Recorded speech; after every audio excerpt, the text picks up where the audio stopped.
हिंदी सक्तीच्या मुद्द्यावर आता ठाकरे बंधू एकत्र आलेत। 5 जुलैला राज ठाकरे आणि उद्धव ठाकरे दोघेही एकत्र मोर्चा काढणार आहेत। संजय राऊतांनी फोटो ट्विट केला आणि याबाबतची माहिती सुद्धा दिली। हिंदी सक्तीच्या मुद्द्यावर दोन्ही ठाकरे बंधू एकत्र येत मोर्चा काढणार आहेत। दोन्ही ठाकरे बंधूंनी हिंदी सक्तीला काल विरोध केला। राज ठाकरेंनी 6 जुलैला मोर्चा काढणार असल्याचं म्हटलं होतं, तर उद्धव ठाकरेंनी हिंदी सक्तीच्या मुद्द्यावर होणाऱ्या सगळ्या आंदोलनामध्ये सहभागी होणार असं म्हटलं होतं। आगामी स्थानिक स्वराज्य संस्था निवडणुकांच्या पार्श्वभूमीवर ठाकरे बंधूंच्या युतीच्या चर्चा रंगलेल्या आहेत आणि आता हिंदी सक्ती विरुद्धचा मोर्चा ठाकरे बंधूंच्या युतीची नांदी ठरतो का हे बघणं महत्त्वाचं ठरणार आहे। हे दोन्ही बंधू म्हणजे मनसे आणि उबाठा हे फक्त मोर्चापुरते एकत्र येतात का त्यानंतर पक्ष म्हणूनही स्थानिक स्वराज्य संस्था निवडणुकांमध्ये एकत्र येतात हे बघणं महत्त्वाचं ठरणार आहे। चर्चा तर अशा होत्या, मात्र कोण पहिले प्रस्ताव पाठवतं या संदर्भात काही पावलं पुढे सरकली नव्हती। आता मात्र हिंदी सक्ती विरोधात आणि मराठीकरता हे दोन्ही बंधू एकत्र मोर्चा काढणार आहेत। संजय राऊतांनीच याकरता मध्यस्थी केली असं कळतंय, ते स्वतःच आता पत्रकार परिषदेमध्ये तसंच सांगत होते।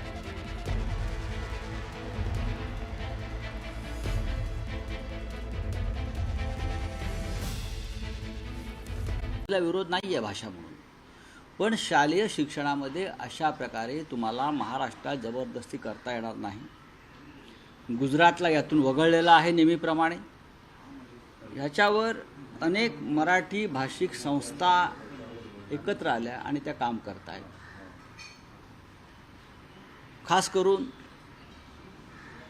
मराठी भाषेच्या विकासासाठी काम करणाऱ्या संस्थांनी राज ठाकरे यांची भेट घेतली असेल, उद्धव ठाकरे यांना इथे भेटलेले आहे। सरकारसुद्धा आपापल्या पद्धतीनं ज्याला तुम्ही सादरीकरण म्हणता, प्रेझेंटेशन, आता ह्या सादरीकरणाचं नेपथ्यकार कोण आहेत नक्की पडद्यामागे, हा प्रश्न काल माननीय उद्धव ठाकरे साहेबांनी विचारला की याचे नेपथ्य कोणाचं आहे, या सादरीकरण जे करतायत सरकार, ह्याविषयी नक्कीच राज ठाकरे यांनी एक कडवट भूमिका मांडली। तीच भूमिका माननीय उद्धव ठाकरे यांनी मांडलेली आहे। काल या कृती समितीचे हिंदी भाषा सक्तीची करण्यासंदर्भात विरोधी करण्यासंदर्भात कृती समिती आहे, त्याचे प्रमुख दीपक पवार आहेत, मराठी भाषेतले तज्ञ। त्यांनी त्यांच्या सहकाऱ्यांसह काल माननीय उद्धव ठाकरे यांची भेट घेतली, मातोश्रीवर चर्चा केल्यावर 7 तारखेला त्या कृती समितीनं सर्व मराठी प्रेमींना आणि मराठी भाषिकांना आंदोलनासाठी आमंत्रित केलं। राज्यभरातलं आंदोलन असेल किंवा मग मुंबईत एका ठिकाणी जमून मोर्चा काढण्याच्या संदर्भातली भूमिका त्यांची होती। मराठीचा विषय असल्यामुळे, मराठी भाषेवर लादणाऱ्या हिंदी सक्तीचा विषय असल्यामुळे काल तात्काळ पत्रकार परिषद घेऊन शिवसेना पक्षप्रमुख उद्धव ठाकरे यांनी त्या कृती समितीच्या आंदोलनाला पाठिंबा दिला की आम्ही तुमच्याबरोबर आहोत, तुमच्या लढ्याला आमचा पाठिंबा आहे, तुमच्या आंदोलनामध्ये आम्ही सहभागी होऊ 7 तारखेला। हा विषय इथे संपला। मी तिथे उपस्थित होतो। त्याच वेळेला श्री राज ठाकरे यांच्याकडे काही सरकारचे लोक गेले काही सादरीकरण करण्यासाठी हिंदी संदर्भात। ते बहुधा ते सादरीकरण राज ठाकरे यांना मान्य नसावं आणि त्याच वेळेला आम्ही आतमध्ये पत्रकार परिषद घेत असतानाच राज ठाकरे यांनी सुद्धा एका आंदोलनाची घोषणा केली, मोर्चाची घोषणा केली। ती 6 तारखेला केली। त्याची कल्पना आम्हाला मातोश्रीत नव्हती, कारण आम्ही आतमध्ये होतो। आमच्या बैठक आटपून मी बाहेर पडल्यावर, उद्धवजींचा निरोप घेऊन बाहेर पडल्यावर मला माननीय राज ठाकरे यांचा फोन आला। त्यांची अशी भूमिका आहे की आपण म्हणजे माननीय उद्धव साहेबांनी 7 तारखेला आंदोलन सुरू करायचं ठरवलं आहे आणि मी आत्ता 6 तारखेची घोषणा केली। मराठी माणसानं आणि मराठी भाषेसंदर्भातले दोन मोर्चे वेगळे निघणं हे बरं दिसत नाही. हे एकत्र आंदोलन झालं तर त्याचा जास्त प्रभाव पडेल आणि मराठी भाषिकांना त्याचा आनंद होईल. आणि त्या संदर्भात त्यांनी ती भूमिका जी सांगितली, मी म्हटलं ठीक आहे, मी शिवसेना पक्षप्रमुखांशी या विषयावर चर्चा करतो.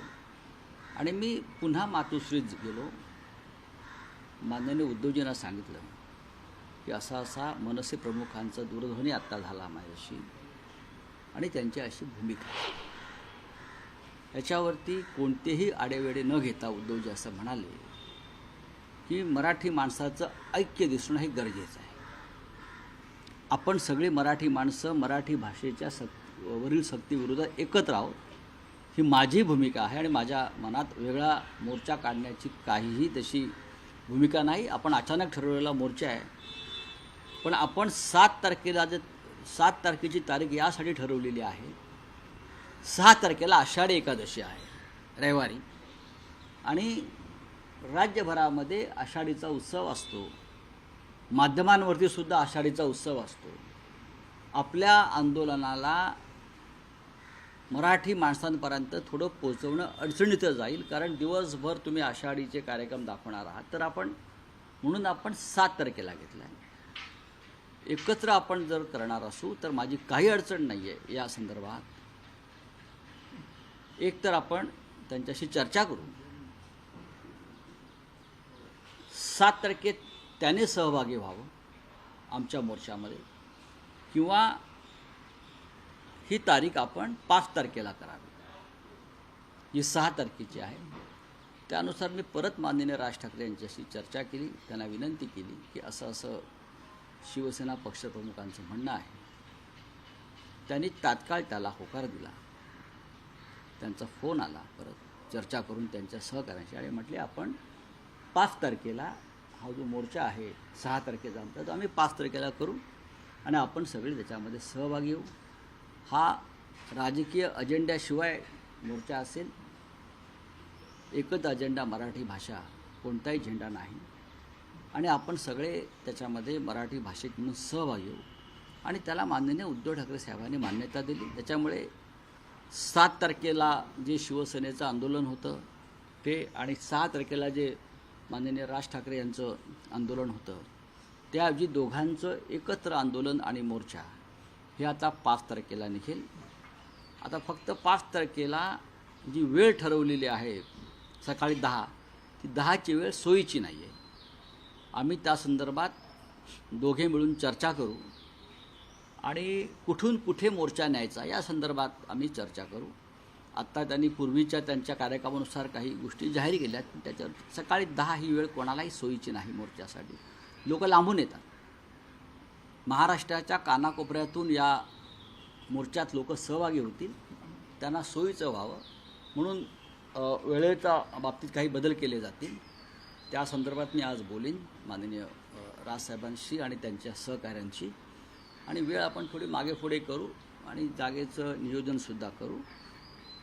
आम्ही असं ठरवलेलं आहे, हे आधी सांगितलेलं आहे की मुंबईवर आणि महाराष्ट्रावर ज्या प्रकारे मराठी भाषा आणि मराठी माणसावर आक्रमण आणि अतिक्रमण सुरू आहे, त्या संदर्भातल्या कोणत्याही भूमिका घेताना आम्ही 100 वेळा विचार करू की मराठी माणसामध्ये कोणत्याही प्रकारची फूट नाही, संघर्ष नाही, निदान या प्रश्नावरती आम्ही एकत्र आहोत आणि राहू. राऊत साहेब, यापूर्वी जेव्हा राज ठाकरे उद्धव ठाकरे यांनी एकत्र यावं या संदर्भातली चर्चा सुरू झाली, त्यावेळेस असं म्हटलं गेलं होतं की महाराष्ट्र हितासाठी आम्ही सगळे मतभेद बाजूला विसरून एकत्र यायला तयार आहोत. तर मराठी भाषा अस्मिता आणि हिंदी भाषेची सक्ती आणि त्याचा विरोध हे एक निमित्त किंवा हा एक योग आहे दोन्ही ठाकरे बंधूंना एकत्र येण्यासाठी, मराठी भाषा अस्मिता या मुद्द्यावरही आणि राजकीय युतीसाठीही. बघा, हा तुम्ही जो प्रश्न विचारलेला आहे तो प्रश्न काय चुकीचा नाही आहे, आणि मी वारंवार तुम्हाला हे सांगतो आणि लोक शंका घेत आहेत. मी वारंवार सांगतो की, आणि उद्धवजीसुद्धा सांगत आहेत की महाराष्ट्राच्या मनामध्ये जे आहे ते मी करीन. आणि त्या संदर्भात माझ्या मनामध्ये कोणताही अहंकार, इगो असे कोणतेही व्हायरस नाहीत. आता हा जो आता कालचा जो प्रसंग आहे मोर्चा आंदोलनात, त्या संदर्भात त्यांनी तीच समन्वयाची भूमिका घेतली आणि ती दोघांच्याही सोयीची आहे आणि महाराष्ट्राच्या सोयीची आहे. आणि उद्धव ठाकरे यांनी जी भूमिका मांडली किंवा राज ठाकरे यांनी जी भूमिका मांडली त्या दोघांनी मान्यता दिलेली आहे.